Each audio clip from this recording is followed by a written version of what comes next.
Olá, eu me chamo Carolina Faria, sou cantora lírica, professora de canto e fui convidada aqui pela Academia Sinos de Ópera para a gente falar um pouco a respeito de ópera.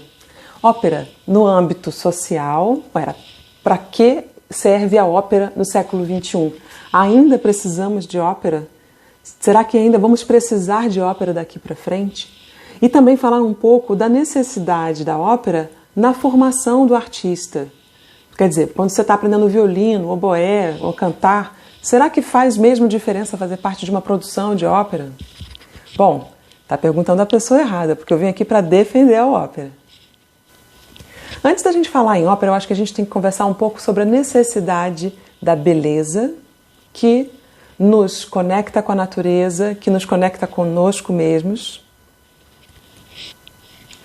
Acho que a gente também tem que discutir e falar um pouquinho da necessidade da arte, do pensamento não racional, do pensamento não linear.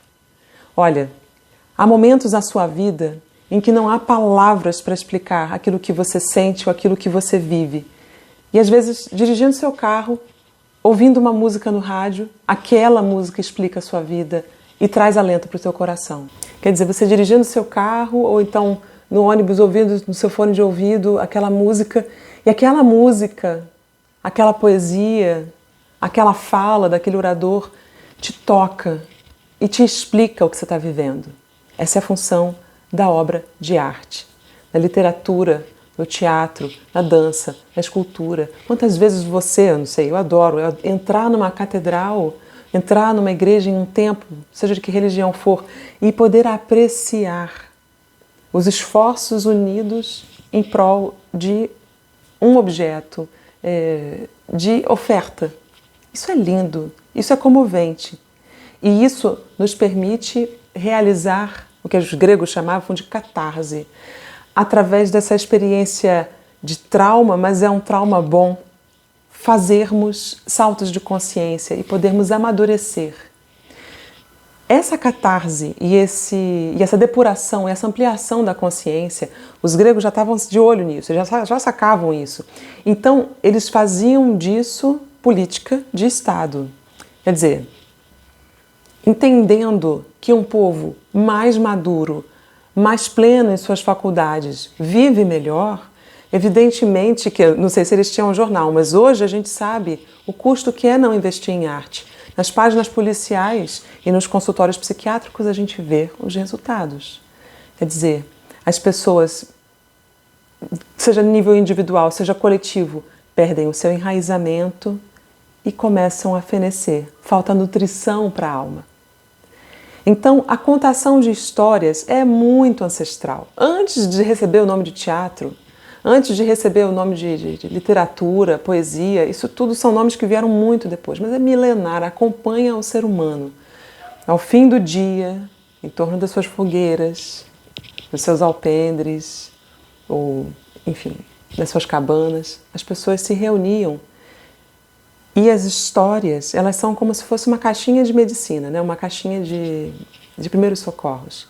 Há uma história para cada cura necessária. Os gregos sabiam disso muito bem. Nós que mexemos com o teatro e com a ópera sabemos disso também muito bem. Todo mundo que mexe com arte sabe disso. Então, antes de defender a ópera, eu acho que eu preciso dar essa passadinha por defender a obra de arte em si. A necessidade da arte como resposta não racional, não linear aos fatos da vida e que nos permitem viver com maior tranquilidade ou em melhores termos com a vida. Quer dizer, a gente entende um pouco melhor o que nos aguarda. Vamos falar da gênese da ópera? Então, a ópera nasce de uma tentativa de recriação desse teatro grego que eu muito en passant mencionei aqui. O teatro grego, ele vem do culto dionisíaco, que buscava, através dessa depuração da consciência, quer dizer, a capacidade de, através desse bom trauma, né, de assistir histórias impactantes ali passando na sua frente, que você tenha saltos de consciência, ampliação de consciência e amadurecimento. A partir disso, isso era o fundamento do teatro grego, e desse culto dionisíaco, né, esse culto de dissolução da sua consciência. Você, quando é artista, eu, por exemplo, não sou mais Carolina, eu sou a Açucena, eu sou Mariazinha, enfim, eu sou o personagem que for. Eu deixo de lado a minha persona, o meu figurino, o meu esmalte, minha maquiagem e assumo aquela outra personalidade por alguns momentos.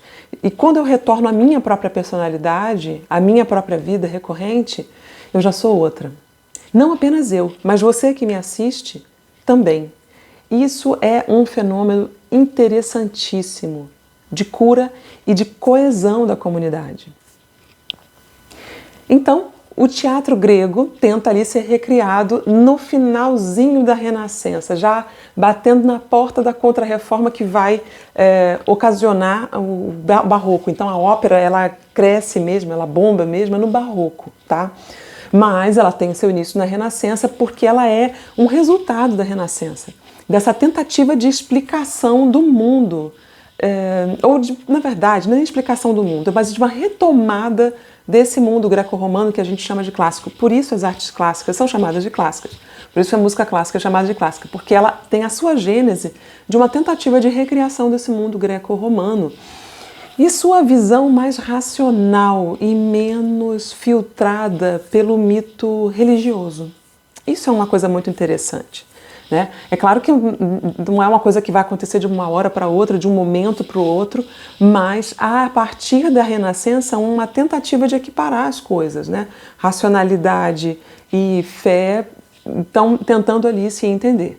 Essa guerra, essa briga nem sempre fica completamente linear, há momentos em que uma vence, em que outra vence, mas o desejo é que a gente faça um equilíbrio, pelo menos era o desejo desses homens, mulheres, e que isso permanece como herança para a ópera.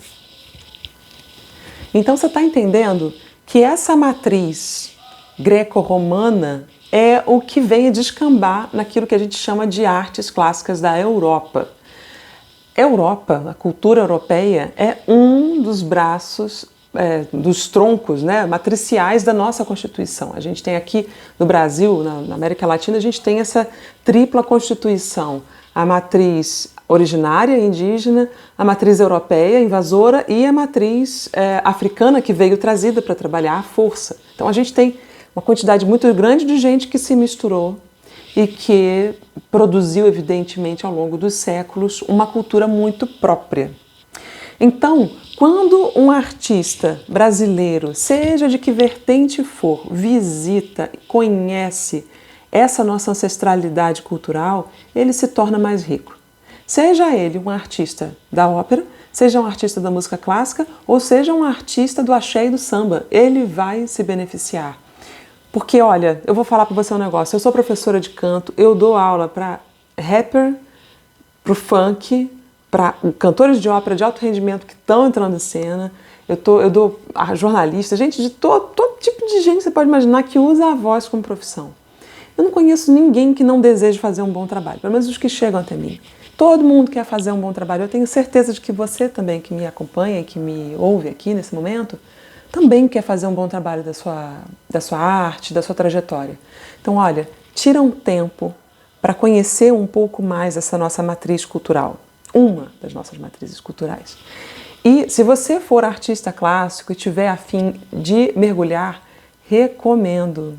Porque, olha, escultura, arquitetura, pintura, dança, canto, instrumentos, perucaria, maquiagem, figurino, direção teatral, iluminação, tudo isso está envolvido na ópera. Por isso a gente chama inclusive a ópera de arte total.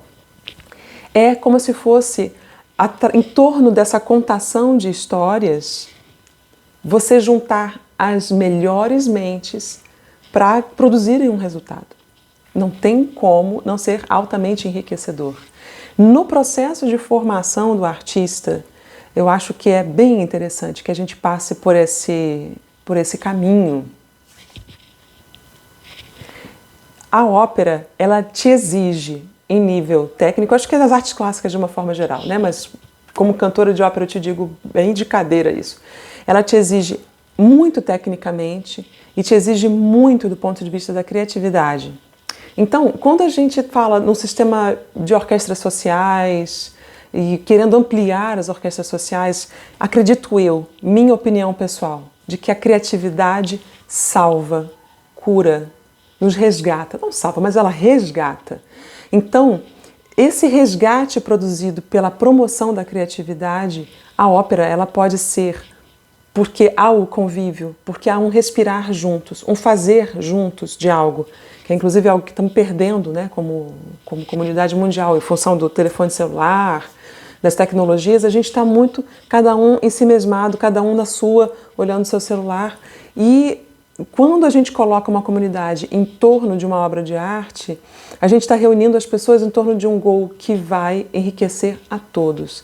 Dá trabalho, pode dar briga, tá? Não é tranquilidade o tempo todo, não, porque tá todo mundo ali na batalha para produzir aquele resultado.